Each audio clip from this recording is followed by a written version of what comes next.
GURPS Módulo Básico Campanhas. Regras do GURPS 4ª edição. Episódio 155, capítulo 13, Situações especiais de combate, acessórios para armas de fogo.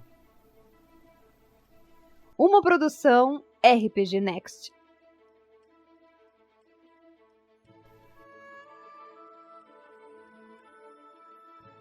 Fala galera, sejam bem-vindos a mais um episódio do Regras do GURPS 4ª edição. E vocês devem estar se perguntando, mas cadê o Vinícius? Por que o Vinícius não tá falando hoje? Por que o Heitor tá aqui fazendo a introdução? É porque o Vinícius tá preso no limbo da mudança de casa. Então ele tá incapacitado de gravar e de editar podcast, de publicar qualquer coisa. Então ele me deixou a cargo de fazer isso essa semana. Mas não precisa sentir pena dele não, que ele tá indo pra uma casa com piscina, vai ter churrasqueira, lareira, vai ter hidromassagem, então Caraca. Os próximos podcasts aí vão ser todos gravados com ele em hidromassagem. E como vocês já ouviram o Vinícius, já ouviram falando do Dresler aí, eu aqui não estou sozinho, eu tô com o Dresler, lá do QuestCast aí, Dresler, como é que tá as coisas? Tudo bem, eu sou solidário aqui com esse drama que o Vinícius está vivendo, porque eu acabei de passar por uma mudança de casa também. Aqui, infelizmente, não tem piscina, mas eu tenho, sim, agora churrasqueira e forno a lenha. Então eu apoio. Mas não tem hidromassagem também. Se bem que eu acho que a hidromassagem ela pode complicar um pouquinho na gravação do podcast por causa do ruído, né? Mas aí a gente resolve depois.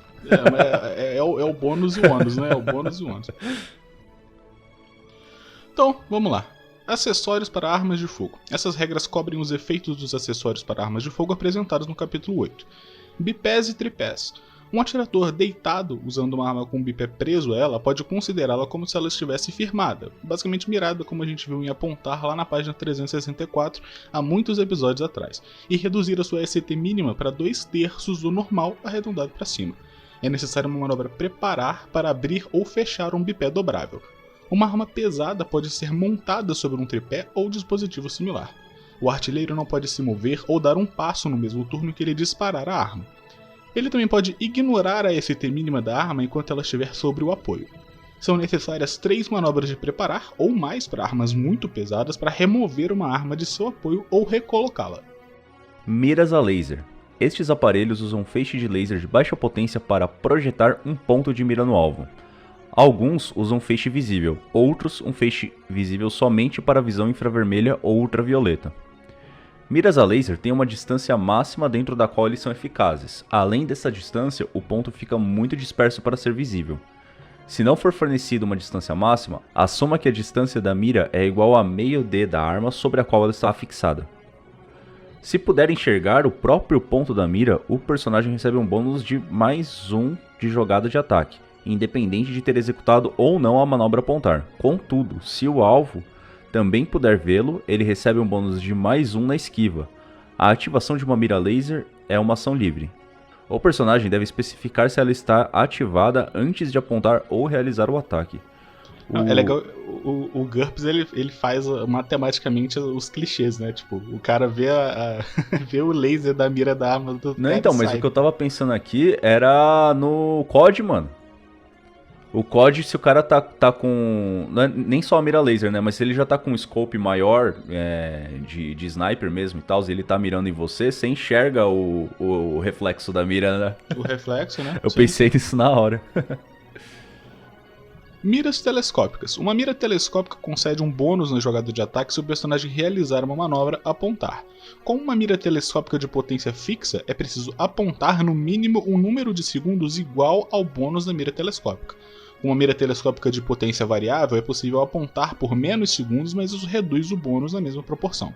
As miras telescópicas são de potência variável, a não ser que seja especificado o contrário.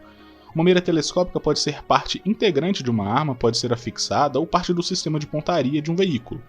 A visão telescópica, como a gente viu nas vantagens há 425 anos atrás, também concede um bônus de mira, mas um personagem só pode se beneficiar de uma mira telescópica, incluindo a visão telescópica, por vez. Algumas miras telescópicas avançadas também funcionam como aparelhos de visão noturna. Então não dá pra colocar um telescópio em cima de outro telescópio. O livro deixa bem claro que você realmente não consegue colocar uma mira em cima de outra mira em cima de outra mira. Isso parece Isso parece muito alguma coisa que deu errado no Sim. GURPS primeira edição, e a partir de então Eu ia eles falar que, passaram eu ia a falar que é igual ignorar. aquela história de toda placa tem uma história, né? Tem um motivo pra estar ali. É porque algum jogador já tentou fazer isso. Exatamente. Silenciadores. Um silenciador abafa o som dos disparos. Uma pessoa a algumas salas de distância, num ambiente fechado ou fora da linha de visão, num lugar aberto, tem o direito a um teste de audição mais 5 para ouvir um disparo não silenciado.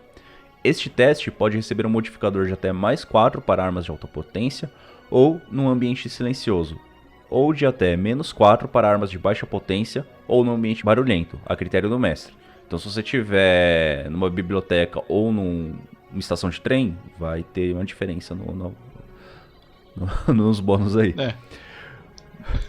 Um silenciador comum confere uma penalidade adicional de menos 4, enquanto os melhores silenciadores do mercado podem conferir menos 6. Qualquer pessoa na frente da arma exposta e suficientemente próximo para que o atacante pudesse tê-la atacado, ouve automaticamente o disparo, mesmo com o silenciador. No entanto, o silenciador dificulta a localização do som. O ouvinte deve fazer um teste de IQ, não um teste de audição, para deduzir a localização, a menos que o atacante já esteja à vista. Os silenciadores são muito comuns em pistolas automáticas e submetralhadoras, mas existem para muitas outras armas. Acho que aí entra para rifle e tudo mais, né? É. Armas guiadas e teleguiadas. Algumas armas podem ser conduzidas ou se autoconduzir depois de lançadas. Isso facilita acertar alvos distantes, por exemplo. Esse tipo de arma só surge no final do NT6 e são bastante comuns no NT7 em diante. A maioria tem propulsão a foguete, com exceção de torpedos subaquáticos, mas alguns exemplos mágicos ou exóticos podem existir em alguns cenários. Então, armas teleguiadas, por exemplo. Uma arma teleguiada é um projétil que pode receber comandos de navegação durante o voo. Isso permite que o atirador o mantenha em sua trajetória. A arma depende da habilidade do operador para chegar ao seu alvo. Os primeiros mísseis teleguiados precisavam ser pilotados pelo operador com um manche. Sistemas modernos só requerem que ele mantenha a mira do lançador no alvo. O míssil e os componentes eletrônicos do lançador fazem o resto.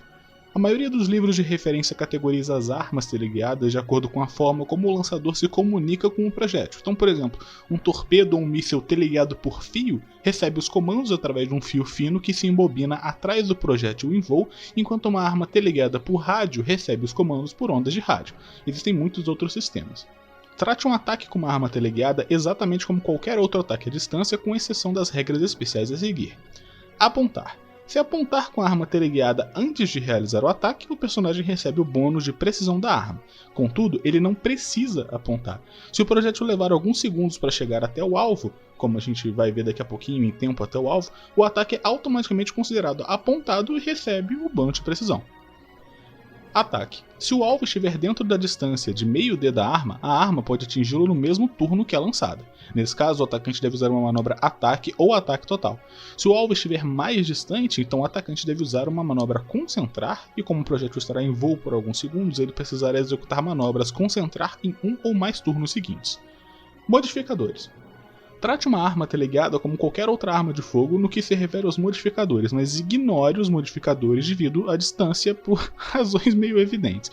O alvo também pode ter contramedidas eletrônicas, CME, que causam penalidades na jogada de ataque. Esses detalhes dependem do tipo de CME e do sistema de guia e estão fora do escopo do módulo básico. Porra, encontramos alguma coisa que não cabe nas 725 páginas do módulo básico do GURPS. É impressão minha ou isso provavelmente é, sei lá, uma arma teleguiada que se guia automaticamente por calor. E aí ele não cobre aqueles flares pra dispersar as armas de calor. É, acho que. E outro negócio que eu não sabia aí é que existia míssil teleguiado por fio. Eu também não. Eu acho isso meio perigoso, né? Porque vai que dá um embaraço, um pedacinho ali já era. Assim. Se for fio de fone, já era, né? Ótimo. Vamos lá para armas guiadas, então. Uma arma guiada é um projétil que pilota a si mesmo em direção ao alvo. Ela possui o próprio sensor de guiamento. Guiamento? Eu não sabia que existia essa palavra. Ok. Então tá, né, pô? Ela possui o próprio sensor de guiamento chamado de cabeça localizadora, colocada no míssil, que determina como ela rastreia o seu alvo. Ah, então isso é aquele do que eu falei lá do calor, por exemplo. É, aparentemente. Então, aparentemente, o manual básico de campanhas ele cobre isso também. Isso é semelhante a uma vantagem sensorial, por exemplo. Um míssil guiado por infravermelho usa infravisão, enquanto o míssil guiado por rádio usa sentido de monitoramento, radar. Algumas armas possuem múltiplos métodos de guiamento. Quando estiver calculando os modificadores de combate, use os métodos de guiamentos da arma em vez dos sentidos do atacante. Por exemplo, um radar pode ignorar a escuridão, mas também pode sofrer interferência. Armas guiadas usam regras normais de combate à distância, com as seguintes modificações. Tempo de preparação. Alguns lançadores precisam de muitos segundos para o operador inserir baterias, ligar o equipamento, aquecer os sistemas eletrônicos e etc. Essas atividades requerem manobras preparar, mas já estão calculadas no tempo de preparação de um novo disparo conforme relacionado na estatística de tiros da arma. Apontar. A arma deve travar no alvo antes de ser disparada. Isso requer uma manobra a apontar e normalmente exige que o atacante seja capaz de ver o alvo. Essa manobra apontar especial requer um teste contra NH da arma, artilharia, míssil teleguiado, para mísseis guiados, não armas de fogo ou canhoteiro. Isso aí é fazendo relação mais uma vez com o COD, né? É igual quando você tá com aquele lança-mísseis lá de derrubar helicóptero e você tem que ficar travando ele na telinha, né, antes de lançar. É, exato. Ataque. O atacante deve disparar uma arma guiada com uma manobra preparar, não uma manobra de ataque. Interessante. O projétil ataca por si só.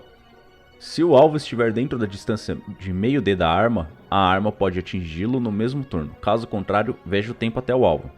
O atacante não deve usar seu NH com uma arma na jogada de ataque. Em vez disso, ele deve usar o NH da arma, que é 10, mais o bônus de precisão, caso o atacante tenha conseguido travar no alvo. Isso aí é um pedido para revisão na 5E, né, do GURPS. Essa parada do manobra preparar, mas é uma manobra de ataque. Que é uma questão semântica óbvia, né? Do tipo, beleza, tá, você não tá atacando com a parada, você tá só preparando e o míssil faz sozinho, porque é um míssil guiado e tal, aquela coisa toda. Só que, pô, vai chegar algum momento, em alguma situação, em alguma campanha, que o mestre vai falar, não, pô, vocês não podem fazer nenhuma ação de ataque agora, vocês só podem ir preparando as coisas. E um cara vai pegar um míssil teleguiado. Cara, é verdade. E vai disparar isso, porra. O pior e é aí que vai ser foda, porque tá na regra, porra. Então, mas é foda porque tá... Faz sentido a descrição, porque sim, no faz míssil todo teleguiado, a sua habilidade de tiro não vai fazer diferença, né? Porque é a habilidade de tiro, entre aspas, da própria arma. Exato. Então, você é só o cara do TI, pô, quem faz o é só o cara do TI. E aí tem os modificadores. Mísseis guiados ignoram os modificadores de distância e todos os modificadores de ferimento, movimentação, posição e etc., aos quais o atacante estaria sujeito. É porque se fosse modificação de ferimento no míssil, possivelmente ele já teria explodido. Em relação aos modificadores de visibilidade, considere os que afetam o sistema de guiamento do projétil, não os sentidos do atacante. Qualquer coisa que interferir com o sistema, por exemplo, um sistema de interferência de radar contra o guiamento por radar, resulta numa penalidade na jogada de ataque. Todos os outros modificadores de combate à distância, tamanho, velocidade, etc. se aplicam normalmente. Então qualquer coisa que envolva os sentidos, você vai considerar o tipo de sistema de guiamento da arma. Então se está usando rádio, aí sistema de interferência de rádio. Se é infravermelho, não sei o que interfere com infravermelho, possivelmente outro infravermelho. Se é calor, o flare do helicóptero do COD lá que eu tava falando mais cedo. Não, mas ele deixa bem claro, mas é meio óbvio, né? Porque, pô, se você pega uma arma e fala, pô, eu queria um míssil que fosse guiado por calor, e aí você vai levar em conta a sua habilidade de achar calor, aí é foda, né, pô? Aí não precisava do míssil, né? A pessoa sai apalpando, né, as coisas. E aí ele comentou ali em cima que tem armas que usam mais de um sistema de guiamento, né? Então, por exemplo, imagina que se você vai usar algum míssil que tenha infravermelho e calor, e aí a pessoa tá usando, aliás, rádio e calor, que fica mais fácil de explicar, né? Se a pessoa usa o flare, mas às vezes o sistema de rádio tá funcionando, então vai ter a penalidade do bônus que ele teria pelo calor, mas o bônus que ele tem pelo rádio tá funcionando ainda. Anula um, mas o outro segue funcionando. Exato. É um canivete suíço em forma de míssil, né? Excelente. tempo até o alvo. Se um ataque teleguiado ou guiado tiver um valor de meio D, não divida o dano pela metade. Meio D no caso aqui é o valor de metade da distância máxima dele. Em vez disso, considere esse valor como a velocidade do ataque em metros por segundo. O projétil pode atingir um alvo que esteja a uma distância de até meio D no mesmo turno em que ele é lançado.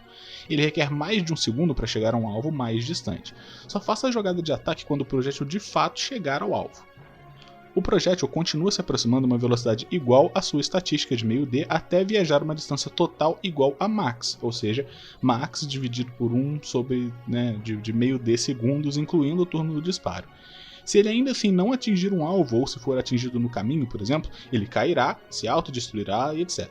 Dessa forma, é possível fugir de um ataque teleguiado ou guiado, desde que o alvo seja muito rápido. Então, ele deixa claro, você consegue fugir, só tem que ser rápido o suficiente. Não, pô, mas tem contexto, né? Porque no GURPS Supers, por exemplo, isso aí é uma terça-feira. Pô, eu diria que é pior, isso aqui é uma quarta-feira num GURPS Super. Seguem algumas regras especiais adicionais. Armas teleguiadas. O atacante deve executar uma manobra de concentrar a cada turno para conduzir o míssil. Se ele perder o alvo de vista enquanto o ataque está a caminho, o ataque fracassa automaticamente. Ele também precisa executar uma manobra de ataque ou ataque total determinado no turno em que o projétil alcança o alvo. Resolva o ataque como se ele tivesse disparado a arma no turno em que isso acontecer. Se o atacante não puder executar um ataque ou um ataque total, o projétil passará pelo alvo e cairá. Então é difícil, porque isso aqui é foda, porque realmente fica muito aberto, né, pra situação do jogo. Porque você lança a parada, você tem que ir controlando, só que se alguma coisa acontecer com você, no momento que você tinha que dar o totozinho no controle pra parada acertar o alvo, a parada passa direto e foda-se, é isso, entendeu? Mas é isso aí mesmo. E o que eu tava pensando aqui não é nem GURPS Supers, eu acho que o Nayan ficaria esquivando dos mísseis aí com certa tranquilidade atualmente. Armas guiadas. O atacante não precisa manter controle sobre o projétil depois de lançá-lo. Ele irá até o alvo por si só. O próprio projétil deve executar a manobra ataque no turno em que alcançar o alvo. É um negócio aí que eu não sei, pelo que eu pude perceber agora, eu falei errado minha vida toda, né? Pra mim era tudo míssil teleguiado, mas pelo visto os que vão sozinho até o alvo, eles são só guiados. Teleguiados é um que tem um controle manual ainda em cima, né? Justo. É tipo um drone. GURPS, né? Vivendo, jogando GURPS e aprendendo. Já aprendendo sobre a vida real, né? Exato. Muito bom. Então, terminamos por aqui mais esse episódio do Regras do GURPS, 4ª edição. A gente espera que vocês estejam gostando dessa série. E se vocês tiverem, a gente pede que você considere nos apadrinhar em picpay.me/rpgnext ou em www.padrim.com/rpgnext. Dresser, você tem algum recado para dar para o pessoal?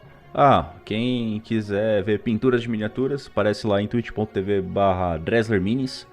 Todas as minhas redes sociais são @DresslerMinis agora, se quiser chegar.